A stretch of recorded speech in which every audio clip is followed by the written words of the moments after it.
So I will simply do it. And though tomorrow I am confronted with the obvious facts of life that I'm still in prison, it still doesn't matter. I did it, I am doing it, and I will continue to do it until that which I have done is perfectly externalized within my world. I am telling you this from experience. I know it. If you go to jail, and you say 5 to 10 years, all right, you know 5 years, and maybe you get off in 6 for good behavior. But when you are drafted into the army, there is no date that you are promised where they let you out. You are in for the duration. Well, I was drafted into the army. Well, I didn't ask the permission of anyone. I only consulted myself. I looked around. I knew what the world knew. It was something that had to be done. But I must be honest with myself. I didn't want any part of it, but no part of it. Others would tell me, is that the act of a coward? I didn't care what they said. Is that being a good citizen? I didn't care what they said. As I just said earlier, what we now know, which is called reason, it's a reasonable thing to do. We're at war, and we're all Americans. And we should go in there because our country has declared war. Go in there and fight. And so reason tells us that should be done. I was drafted. I did not oppose it. They drafted me. Took me down to Camp Polk, Louisiana for my base training. And while I was there, I didn't want any part of it. And I dared to assume that I am out of it. And made my normal natural application, as you have to do in the world of Caesar.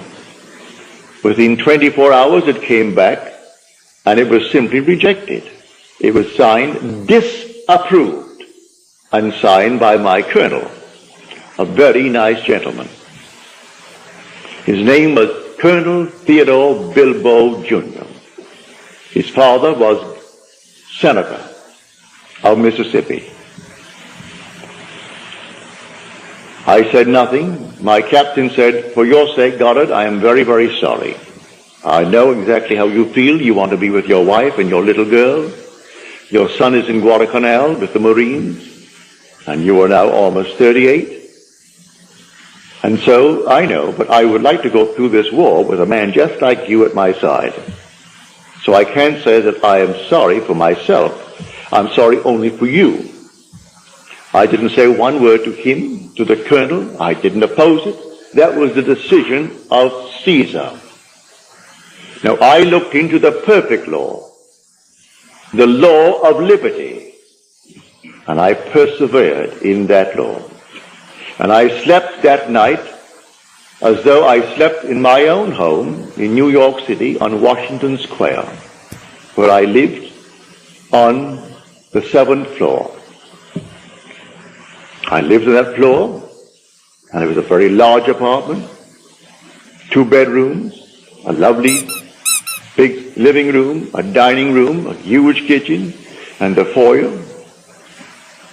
And I slept in that place just as though I were there, not in the army. I fell asleep in that state, having done all the normal things that would make me feel this arrangement is perfect. I rearranged the structure of my mind. Instead of seeing 25 men around me sleeping upstairs and knowing that 25 are down below in the next area, I slept in my own bed with my wife in her bed and my little girl in her crib in the corner. I felt everything in that place just as though it's taking place. And I rearranged the structure of my mind and fell sound asleep in that state. At 4 o'clock in the morning, here comes a sheet of paper before my eyes, and a hand from here down with a pen in its hand, and the pen scratched out the word disapproved, and it wrote in a bold script, approved. And then I heard the word, that which I have done, do nothing. And then I awoke. It was too early to disturb the 25 other fellows sleeping there. But I waited until the very first moment that I could leave that room. Went down to the latrine and shaved and bathed early, and came up filled with the glow that the whole thing was done. Well, I walked in that assumption for the next 9 days. 9 days later, the same colonel that disapproved my request called me in. He said, "Close the door, Goddard." So I closed the door. He said, "Take a seat." But he never asked me to take a seat in his presence before. I was a private. You always stood in his presence. He said, "Take a seat." And then he gave me all the reasons in the world why I should still be in the army. He said, "You still want to get out?" I said, "Yes, sir." Give me another reason. "You still want to get out?" I said, "Yes, sir." Another one. When he exhausted all the reasons why I should be in the army, and I'm still saying, "Yes, sir," he said, "All right, bring me another application, have your captain sign it," which I did. That day I was honorably discharged and out of the army. I didn't run away. I was honorably discharged. When vision breaks forth into speech, the presence of deity is there. And who can oppose God? He says, "That which I have done, do nothing." So he thought he initiated the urge to let me go free. I looked into the perfect law, the law of liberty, and I persevered in that law.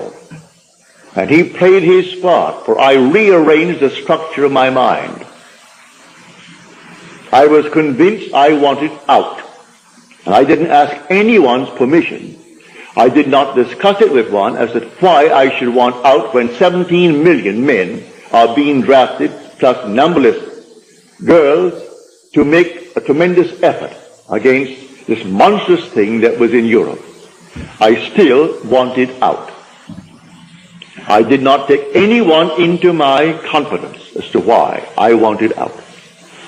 I had my 13 weeks basic training, and then when I came out, they gave me my citizenship papers and I could have been, back in 1922, I could have been an American, but I just didn't have the time or the urge to get around to it, to become a citizen.